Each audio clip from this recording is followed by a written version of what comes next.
Tahukah Anda, otak merupakan bagian tubuh yang paling penting bagi manusia? Sekarang angkat tangan Anda dan letakkan pada dahi. Tepat di situ, ada bagian otak yang paling istimewa. Bagian itu disebut prefrontal cortex atau disingkat PFC. Menurut peneliti otak Jordan Grafman, PFC ini hanya ada pada otak manusia, sehingga membedakan kita dengan binatang. Bagian ini diciptakan dan dirancang khusus oleh Tuhan supaya manusia mampu memilih dan memiliki etika. PFC berfungsi seperti pemimpin.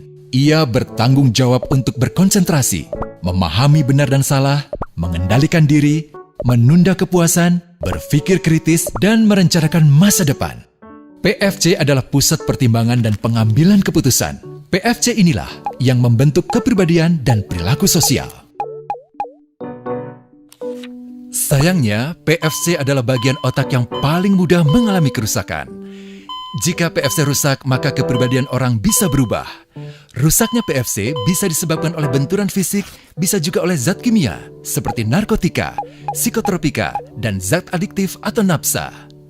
Dan ternyata penyebab paling merusak juga pornografi, yang disebut narkolema, narkotika lewat mata. Bagaimana pornografi mempengaruhi otak dan pikiran kita? Adi, remaja 12 tahun, melihat gambar di TV yang menjurus ke porno. Awalnya, ia merasa kaget dan jijik. Ini karena sistem limbik di otak Adi menjadi aktif. Sistem limbik mengatur emosi juga keinginan makan, minum, dan berhubungan seksual. Sistem limbik ini kemudian mengaktifkan zat kimia otak bernama dopamin. Dopamin memberi rasa senang, penasaran, sekaligus kecanduan. Zat ini juga aktif jika orang mengkonsumsi nafsa. Oleh karena itu, sifat candu pornografi sama dengan sifat candu nafsa. Otak akan mengingat apa yang membuat Adi senang dan bagaimana ia memperolehnya. Jika Adi mendapatkan pembinaan akhlak, etika yang baik, dan patuh pada norma sosial, dorongan melihat pornografi, meskipun menyenangkan, akan ia abaikan. Namun karena hal itu tidak ada pada diri Adi, ketika ia sedang merasa bosan dan ingin mencari kesenangan, otak akan mendorongnya agar melihat pornografi lagi. Namun lama-lama, Adi bosan melihat jenis gambar yang sama dan butuh yang lebih porno untuk memicu rasa senang.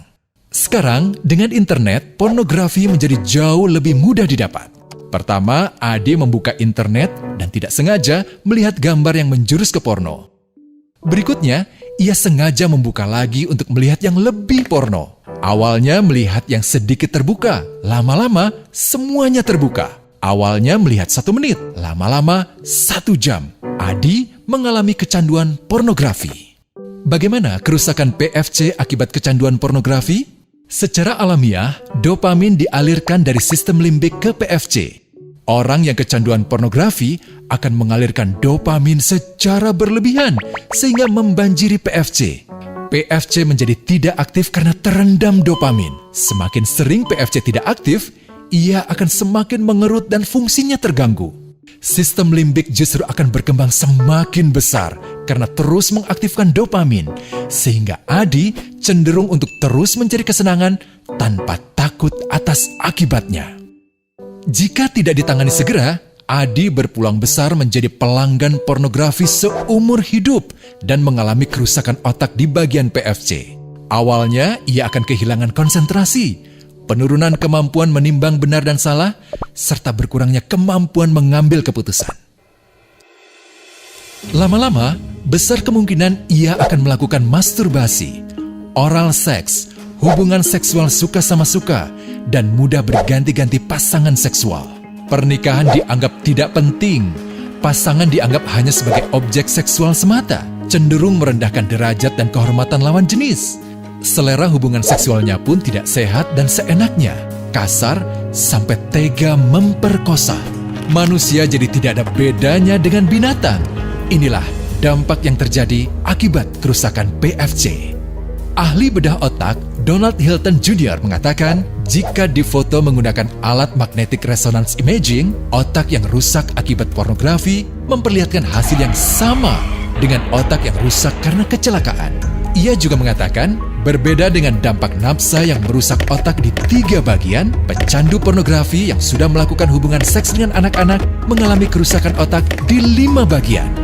Terbukti, pornografi pada anak lebih bersifat merusak karena PFC belum matang dengan sempurna. Tapi untungnya, otak anak yang belum sempurna ini masih mudah dibentuk. Pengaruh pornografi bisa lebih mudah dihilangkan asal ada usaha untuk memulihkan dengan sabar, terutama oleh ayah ibu, keluarga, dan orang terdekat. Pelajari bagaimana mencegah dan menangani anak yang terkena pornografi. Mari lindungi generasi kita dari bencana pornografi dan kejahatan seksual.